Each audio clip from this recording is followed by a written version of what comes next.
Hello, my name is Jasmine, and today I'm going to be showing you and explaining to you how to do the Elisa lab. So the pathogen I chose today was Ebola, and I drew 3 people's blood today: Paxton's, Ben's, and Davy's blood.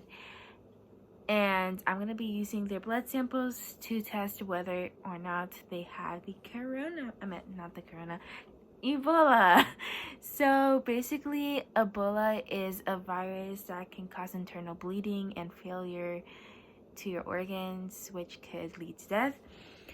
And the sample that we're going to be using today, like I said earlier, we're going to be using blood, and it's important to use blood for this certain test, to test for Ebola, because Ebola is a blood related disease. It can infect your blood, which is why we're gonna be using blood for the ELISA test.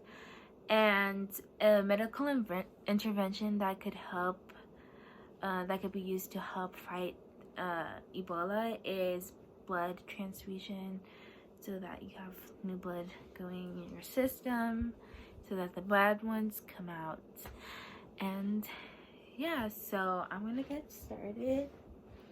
So first, I'm gonna be using gloves, because you always want to be safe. You don't want to touch anything you're not supposed to. Oh my gosh, my pinky would go through. Okay, I'm gonna sketch. Okay, you're probably not supposed to do that. Okay, so here are my wells. So this is Ben's well. Sorry if you can't see my face. I don't think you would want to anyways. Okay, Ben's, Paxton, oh, sorry, and Davies. Okay, I'm gonna do 2 at a time so you can see it. Okay, so I drew all their blood, so we're gonna do Ben's and Paxton's. Okay, then let me get the blood. I have a table right here. You have all the supplies, so be prepared. Here's Ben's blood. It's a lot. This is a lot of blood, so they're probably feeling weak. Okay, this is Ben's blood.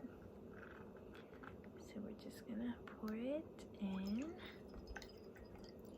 Wow. This smells disgusting. Okay, this is Ben's blood. We're gonna switch over to Paxton's. This is Davy's blood. This is Paxton's blood.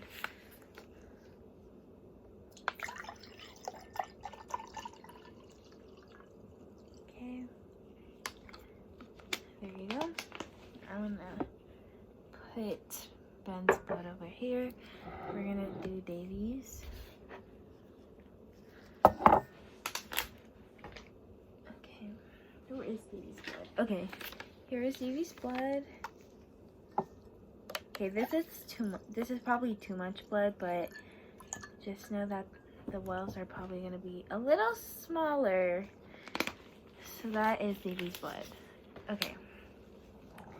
Now I'm gonna be using my wash buffer to rinse out anything that doesn't need to be there. Okay. Oops. And then I'm gonna be doing it on Ben's blood as well. And I'm gonna be putting that over there, and we're gonna be waiting 5 minutes, and I'll be right back when it's time to do the next step. Okay, so it's been 5 minutes, and we have our solution. Okay, so here you go. Now I'm going to be adding our primary antibodies to the wells. So let's add them now.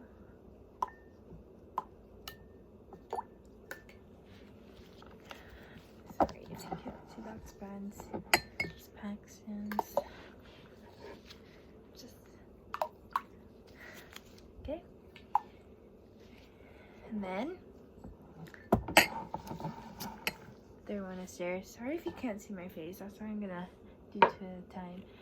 And then we're gonna add the wash buffer, the detergent again.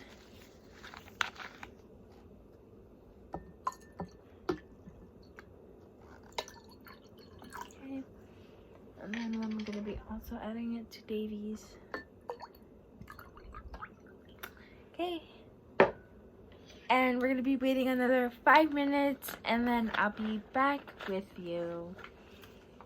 Okay, it's been 5 minutes, and after we add the buffer, we are going to add my secondary antibodies. I use toothpicks. Okay, just a little bit.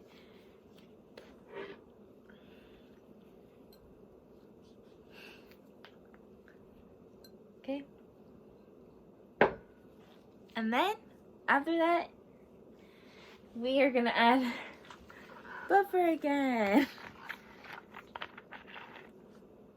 Okay.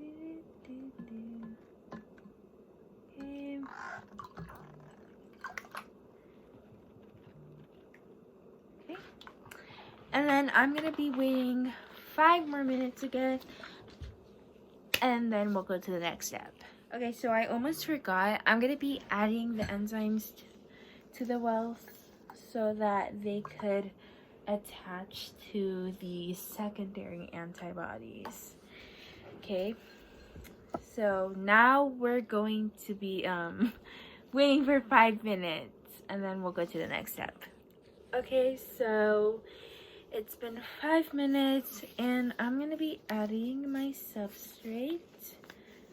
So here is Ben's solution, or well, I mean, and then here's Paxton's,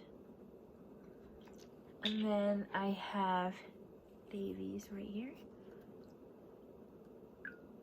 Okay, we're just gonna be letting that sit for a few minutes, and then the results will come up, and we'll see who is tested for Ebola, who's tested positive or negative or slightly positive.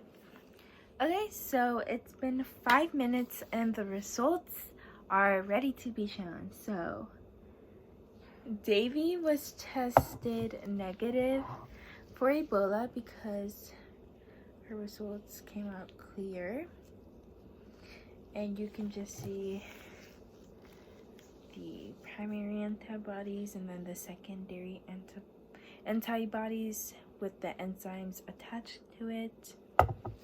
So there it is. Oh gosh, I got that all over my carpet and it's blue. Okay, so Ben's results came out positive because his color is dark blue, which means he's fully tested positive for Ebola. So sorry, Ben. I hope he gets help fast, because that virus is gonna spread fast. But Paxton was tested slightly positive, so there's a little bit of there's a little bit of Ebola in him, but it's not as bad as Ben. As you can see, 2 different shades of blue.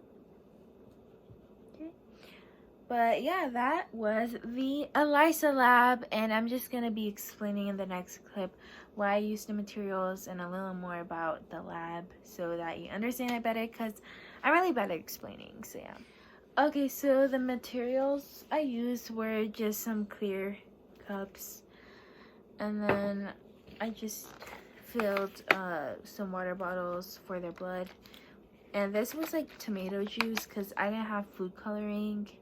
I went to the store to get like erasers for the primary and the secondary antibodies, but I wasn't planning on going to the store, but I did. and I already made the blood from tomato juice and it stinks. So I used the rainbow erasers for the primary, and then I use the